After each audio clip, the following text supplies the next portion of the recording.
Ang husay kumembot. I'm sure sa pagkembot-kembot mo na yan, Shalale, ibig sabihin, ang galing mong sumayaw at marami kang extracurricular activities tulad ng pagsasayaw nung ikaw ay bata pa, no? At dyan ka nag-excel. Pero ito, di ba happy-happy tayo mga mommies pag mataas ang grades ng mga anak natin, lalo na sa academics. Pero hindi lang pala yan ang dapat nating tutukan. Importante pala na pagtuunan din natin ng pansin ang kanilang mga extracurricular activities. Yan ang problema ng isang kumare natin sa kanyang apo. Honor student si Kiel. Grade 1 pa lang kinakitaan na siya ng talino sa subject na math. Ibang klase rin ang galing ni Kiel sa computer. All-out support si Maring Corazon sa kanyang apo. Yun nga lang. Most of the time, yan naman ang nangyayari sa mga bata ngayon. Yung time na dapat binibigay niya for other things like there's a world outside. Lagi ko sinasabi sa kanya. Dati nang isinali ni Maring Corazon sa football ang apo niya. Sinali nga siya sa football school tuwing Saturday and tuloy-tuloy yan. He was excited. Pero after a while, wala na siyang gana. Batid ni Maring Corazon na may likas na talino si Kiel. Kaya naman naniniwala siya na kung magkakaroon sana ng interes sa sports sa kanyang apo, malayo pa ang mararating nito. Mami Tin, ano ba ang dapat kong gawin para ma-involve si Kiel sa extracurricular activities? Don't worry, Lola Corazon, may solusyon tayo dyan. Ngayong umaga makakasama natin muli si Miss Pilar Tolentino ng CEFAM. Happy morning muli, Good Pilar. morning, Good morning. Yes, unang-una, Pilar, bakit ba yung mga batang nag-excel sa academics ay hindi mahilig sa mga extracurricular activities? Okay. Unang-una, depende kasi yan sa hilig ng bata. May mga bata talagang mahilig mag-aral. So talagang nagugugol ang lahat ng oras nila sa pag-aaral. Minsan naman, napipick up din sa magulang. So tayong mga magulang, dapat conscious tayo. Minsan ang mga bata, pag ang lagi naririnig sa atin ay, kumusta test mo? Nag-aral ka na ba? Nagawa mo na ba assignment mo? Ang pick up, hindi masama yun. Of course, we remind our children. Pero ang pick up ng bata doon, ito ang importante. Ito lang ang importante at kailangan ko itong tapusin at ito lang kailangan kong gawin. Kaya pangatlo, kamukha nung nasa VTR natin, nag-excel siya. So may sense of fulfillment siya and accomplishment in his academics. At sa bata, napaka-importante nun.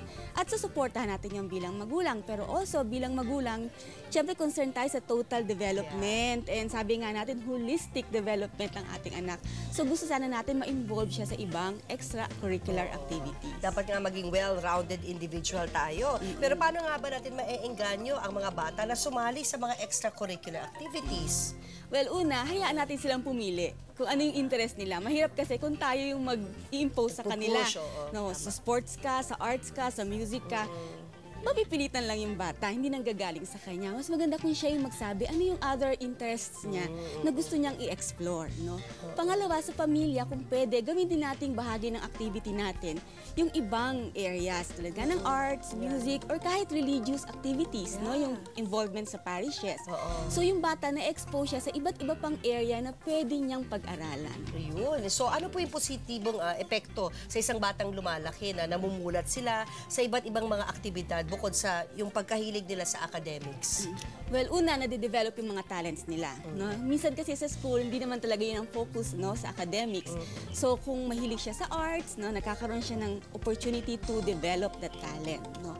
Pangalawa, nakakaroon siya ng opportunity to meet and work with other kids or people na may interest din doon sa linyang yon. So nagkakaroon siya ng support group at nagkakatulong-tulungan sila kung paano mapapa-enhance yung skill nila o yung mga learnings nila na kapag sharing sila. Okay, thirdly, dahil na-expose siya sa ibang tao, natututo siya ng interpersonal skills like teamwork, negotiation skills, no, and leadership, no, nagkakaroon siya ng opportunity for that. And lastly, no, minsan anti-stress din ang extracurricular activity, di ba? Because we know naman ang academics very structured, may mga demands, may mga requirements. In extracurricular activities, children can be more relaxed and can be more creative and they can parang practice initiatives, no?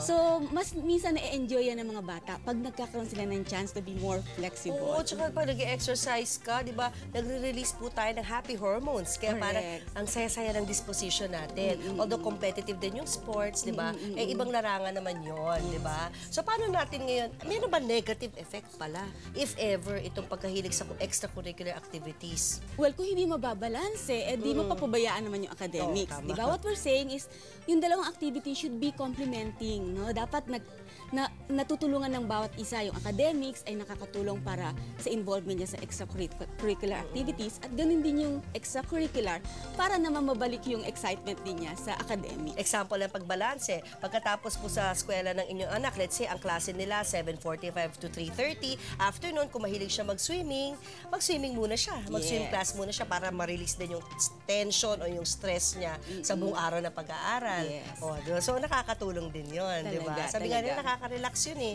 Yung ini-involve mo yung mga anak mo sa sports pagkatapos ng pag-aaral buong araw. O yun, ako, thank you ha, Ay, salamat Pilar. po. O kaya mga mami, sana napakinggan nyo yung mga payo ni Mami Pilar. Tandaan po natin yan at gawin din natin yung mga payo na yan sa ating mga anak. Huwag mo nating pupersahin ang ating mga anak. Hayaan natin silang i-discover kung ano nga ba yung hilig nila. Nang sa gayon ay magsilbing motivation yan para pag-igihan ng kanilang talento. So thank you Pilar again. Magbabalik po ang Good Morning Club.